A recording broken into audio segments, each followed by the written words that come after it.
Hello everyone, welcome back. Please comment, rate, subscribe, folks. Comment, rate, subscribe, like the videos. Also share the videos. I want to thank everyone that does like, watch, and share my videos. You folks are the absolute best. Listen folks, there's a link tree down below. Has the link to my social media. Please go down there and follow me across my social media platforms. Also has the link to my YouTube page as well. Please go down there, subscribe to my YouTube pages, and turn on your notifications. So when I post content, you folks will be in the know. I will also be live streaming Tuesday at 7 p.m. Eastern. Tuesday at 7 p.m. Eastern, we're going to sit down and talk about the Jets. We're going to talk about free agency. We're going to talk about this defense. We're going to talk about all the things that we have going forward. So please call in.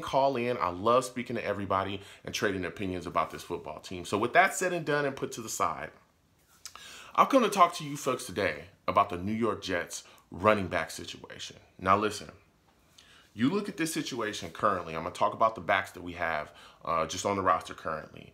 I'm excited about these guys. Some of these guys that we have here, I think, have some ability. And I think if utilized correctly, which they were completely utilized incorrectly under Adam Gase, if utilized correctly, these guys could show big potential. And I think the running game, especially going forward with our new offensive coordinator here now, Mike LaFleur, excuse me, utilized correctly within his scheme, these guys could really explode, could absolutely explode. So the guys we have currently, I'm going to start with P. Ryan. P. Ryan is a guy I'm extremely excited about. He did have a little bit, the injury bug. He missed some games this year, but when he's out there, dude, he showed some extreme potential. Now, the biggest problem with guys like P. Ryan, and I'll continue to talk about other guys you have on the roster, is that Adam Gase preferred to run Frank Gore to the hills before he even bothered to try to get the younger backs in the game and really give them carries and really figure out what they could do within the scheme. So that was the biggest issue there. You look at the situation again, another guy, Ty Johnson. I really like Ty Johnson a lot. This was a guy that came in, JD brought in, and boy, oh boy, did he show potential in a lot of games. He can catch the football coming out the backfield, has a little bit of a little bit of speed to him, a guy that has some burst, that when he finds a hole, he can go. This is a guy to me that looks like he can carry the rock here. I would have no issues with P. Ryan and Ty Johnson being kind of that tandem back, system that we see, around other teams in the NFL as well. If there are two primary, backs within that tandem scheme where we really pound the rock with those two guys. Another guy who's a restricted free agent at this point, Josh Adams, is a guy that I like too. I think he has some ability as well. Again, he is a restricted free agent. If the Jets decide to move on from him, I won't, cry. You'll see no tears in my eyes. But he's a guy that I do think, could add something to this back system. We saw some things out of him too, in his little bits and spurts throughout the year where he was given the ball maybe once, twice, 3 times, in a game. Because again, Adam Gase could not figure out how to utilize guys. But Josh Adams is a guy that I'd like to be brought back as well if he, can be signed to a deal. Something that works for the team. He'd be relatively cheap. But again, if we move on from him, I have no issues. Now, the thing that I think a lot of people are not thinking about when they talk about the New York Jets offense this year is we brought in Mike LaFleur, Matt LaFleur's younger brother. This is a guy that was in San Francisco with Kyle Shanahan. You look at what they did in San Francisco. Not a lot of people, particularly on the East Coast, are watching them. I'm on the West Coast. I was forced to watch San Francisco all year, okay? That's just how it works over here.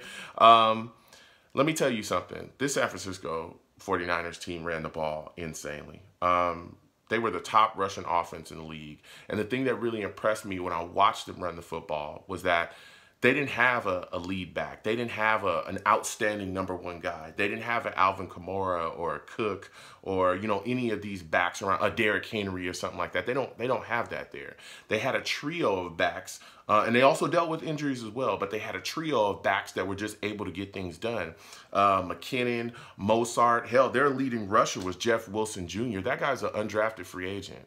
So, they really put things together and did things. And again, with Mike LaFleur coming here, learning that system from Shanahan, from Kyle Shanahan there in San Francisco, who's honestly, his running game schemes and all that dude is a running game genius. So I expect Mike to bring a lot of that stuff here. And that's why I don't think that we necessarily have to go out and get a top back. We don't have to spend as much money as a lot of people feel that we have to in free agency to really go get, some of those top backs. I think that system being brought here and utilizing some of the guys that we have within that system, I think it'll fit here.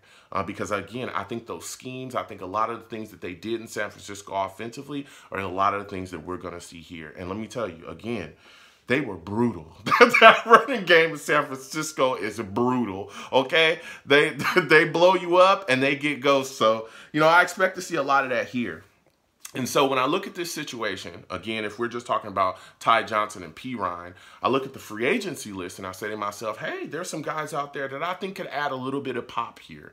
So I'm going to rattle off some of the guys that I think, the Jets could be interested and possibly could bring in and sign.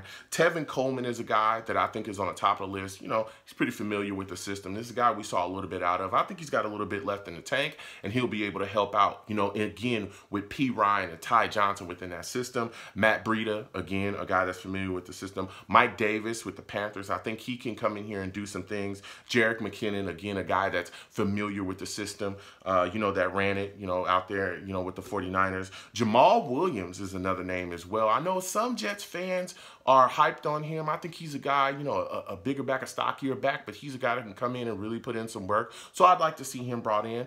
Marlon Mack is a guy that I'm extremely high on. Now, the thing about Marlon Mack is, he did have an injury. I don't know if the Colts will necessarily let him go. I know he's interested in going back there. I think he'll cost a little bit, but I don't think he'll be, overwhelmingly expensive. This is a guy who, let me tell you something. You get Marlon Mack in here, it's going to change some things. It's going to change some things. I'm telling you, Marlon Mack is a guy I like a lot. Catch the football coming out of the backfield, a tough runner. I'm talking about a tough runner. He hits the hole and really becomes physical. He's a guy that I like quite a bit. So Marlon Mack is a guy that I like as well. Chris Carson. Now, the thing about Chris Carson, I think he'll be a little bit more expensive than the rest of the backs, but Chris Carson is an extremely physical guy. This is a guy that breaks a ton of tackles. I mean, it seems like nobody can bring this guy down at all. You get your hands on him, he just finds a way to shake loose. He keeps his feet moving, never stops. So I like him as well, but I think he's going to cost a little bit more than I'd be willing to spend in the free agency market for a running back. And I know a lot of Jets fans are also constantly talking about Aaron Jones, but again, I think Aaron Jones is going to be very expensive. So I might stay away from him unless he's willing to come in for a deal that would really benefit the Jets. But I do like Aaron Jones. I think he's a great back, but I think he's just going to be far too expensive for us to be spending on this particular position group again. So if we can't really find a guy in free agency, I start to look at the draft myself. And again, as the draft comes closer, we'll continue to cover. But some of the backs in the draft that I look at as well, Travis Etienne, I like him quite a bit.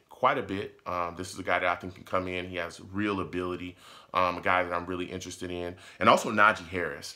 People love Najee Harris. I mean, what is there not to love? We watched him. This guy's jumping over people. He's doing it all. Now, the thing about these two backs, the one thing I'm looking at, and I'm just saying, where will they end up in the draft as far as, are they first-round picks? Are they guys that teams, herald high enough to really take in the first? Because I don't think that we should be taking a running back in the first round.